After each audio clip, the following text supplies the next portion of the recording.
नमस्कार. काल एक अत्यंत दुर्दैवी घटना घडली, ती म्हणजे आमची भगिनी मोनाली सुशांत बिसे, तिचे पती माझे स्वीय सहाय्यक म्हणून काम करतात.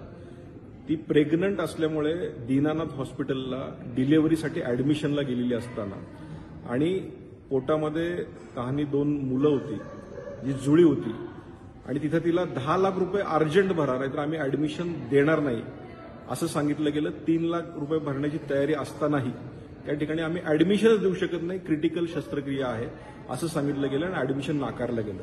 त्यानंतर मंत्रालयातनं फोन गेल्यानंतरही तिथल्या ॲडमिनिस्ट्रेशननी ते झुकारून त्यांना ॲडमिशन दिलं नाही आणि त्या धावपळीत दुसऱ्या हॉस्पिटलमध्ये जावं लागलं.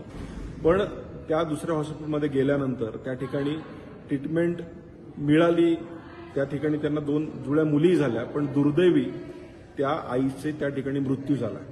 मला हे सांगायचं की दीनानाथ हॉस्पिटल हे खऱ्या अर्थानं गरिबांसाठी आणि ट्रस्ट म्हणून चालवलं जातं, पण अशा प्रकारचा अत्यंत गंभीर गुन्हा ह्या हॉस्पिटलनी केलेला आहे आणि अशा अनेक तक्रारी ह्या आलेल्या आहेत आणि हे जर माझ्या स्वतःच्या पीए बरोबर होत असेल तर अत्यंत दुर्दैवी घटना आहे.